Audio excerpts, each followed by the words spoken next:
pagtanggol sa kliyente ay kasalanan ng ulo mo ko? Ano kasalanan ko? Para pagtanggol ang kliyente ko, kasalanan? Ganun ka na baka abusado? Kasalanan mo, sigaw-sigawan mo ko. Ikaw, hindi ka naninigaw, hindi ka nangalagyan ng kliyente? So malamang sa malamang kung DDS ka, galit na galit ka ngayon kay Attorney Claire Castro. So ito, nakita ko sa internet yung pagwawala niya sa presinto, no? Panoorin natin to.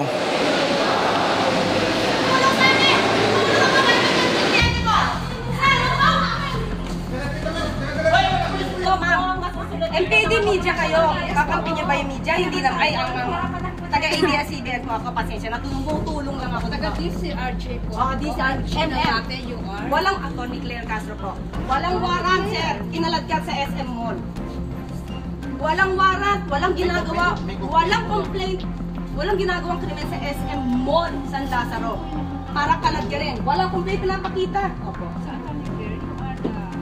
Counsel po ni Jackson. Nagulat po kami. Walang warrant. May text po sa amin yung babae na magkita sila sa mall para pag-usapan ang bata. Tapos papahuli. Bakit sila agad nandoon? Frame up? Opo. Frame up ba to? Ba't kayo lahat nandoon? Walang tao dito nung pumunta kami. Dahil nandun nga po kami sa follow-up operation. Follow up? Anong Yung complaint ko, ma'am, hiningi mo, sabi mo sa akin, confidential. Walang complaint. Paano follow up? Confidential, ma'am. Kailangan malaman ko rin yung reklamo sa akin, ma'am. Ano yan? Anong case number? Di ba pala pangalan yung kaso? Ipa-file pa lang ang kaso. Iniimbestigahan pa lang. Ipa-file pa lang ang kaso para hulihan. Walang warrant of arrest. Sandali lang. Walang warrant of arrest. Sir, walang warrant of arrest to. Ma'am. Sir, walang complaint. Dali lang po, ma'am. Walang complaint. Pakita niyo muna sa akin. Kung pagtanggol sa kliyente ay kasalanan ng ulo mo ko? Ano kasalanan ko? Para pagtanggol ang kliyente ko, kasalanan? Ganun ka na baka abusado? Kasalanan mo, sigaw-sigawan mo ko. Ikaw, hindi ka naninigaw, hindi ka nangalagyan ng kliyente? Sir, pasensya na po talaga, ha? So ito na napanood natin, ano ma-observe nyo, no?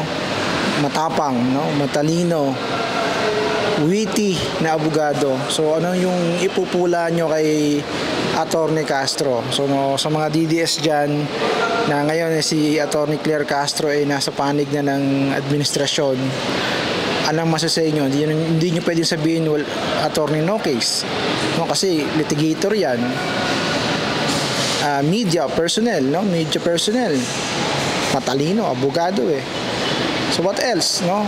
For sure ako, no, yung mga bumoto kay BBM, no, 90% niyan mga DDS din. Kasi nga unit team. Nagkabuwag-buwag. Kaya wala, nga. Yung iskandalo na nga niyan sa sa presinto, no, may paliwanag diyan si Attorney Claire, no? Pakinggan natin siya. Another question. Alam natin, ma'am, na maraming fake news. Kasi, ma'am, may fake news po ba yung kumakalat na video nyo regarding dun sa umano'y pagwawala nyo sa Maganda yan. Maganda yan. Oh, hindi na to salita ng palasyo at ng Pangulo. Ako na to. Okay. If given a chance to do that again, I will. Why? Because I did that for justice. Maybe yung nakikita yung video, that's 2015. Oh. Can you see my face there? Look younger. That's 2015. Okay, why nila pinapalabas to? And splice. Dahil ayaw nila ako siguro na manatiling tagapagsalita rito ng palasyo. Una, ang kwento niyan, merong dalawang magsing-irog na hindi na nagkaayos. Yung bata na iwan sa bahay ng babae, flight stewardess yung babae, iniwan sa driver. Nung tumawag ang school sa tatay, nalaman niyang wala yung nanay, kinuha yung bata sa bahay na kasama lang ang driver. First child niya yon. Now, nung dumating yung nanay, nagalit dahil hindi sila okay nung tatay. Now, Kausap ko yung babae. No. Kausap ko yung babae. Ang sabi, makikipagkita sa kliyente kong lalaki dahil pina-psychologist nag-undergo ng psychological evaluation, child psychological evaluation yung bata. Makikita sila, ipopromote ko na po sa SM San Lazaro. Umiinom ng kape. Ulitin ko ulit kung saan, Starbucks. Magkikita sila nung lalaki, pumayag ako para magkaayos. Okay? After that, bigla na lang, I just came from a hearing, the Ramjen case in Parañaque. So, ayoko na sana pumunta sa police station. But my husband said, let's go. So, pumunta ako, wala pa sila, nagpa-medical yata. So, I told to the relatives, ito pa, cool lang ha, cool. But when I was there with the relatives, sabi ko, doon sa police, lahat naka-civilian, wala naka-uniform habang nag-aresto. Sabi ko, saan po yung warrant of arrest? Ano pong complaint? Hindi ako pinapansin. I introduced myself as a lawyer hanggang sa umabot kami sa women's desk. Okay? Tapos noon, tinuro sa akin ng kliyente ko kung sino yung lalaking humatak sa kanya. So I was asking for his name. Tinalikuran ako. Okay? So ngayon, sabi ko doon sa isang babaeng sa isang babaeng pulis, okay, ano ang complaint? I deserve to know that. I was the counsel. Walang complaint, walang warrant of arrest. And my client was not doing any crime. You know, guys, what are the reasons or causes for a warrantless arrest? You know that there should be at least the guy or the accused or the suspect should have been committing a crime. Or there is a reasonable belief that he had committed a crime. But none. He was just drinking coffee. And there was a text from the guy that she was amenable to be intimate, only intimacy. So how could there be violation against women and children? So when I was there, I talked to the colonel. I forgot the name of the colonel. Parang bossing nila. Sir, wala tong warrant of arrest. Walang complaint. Walang... And then, after that, it was not the problem with Inquirer.net at the time. Sino Inquirer dito?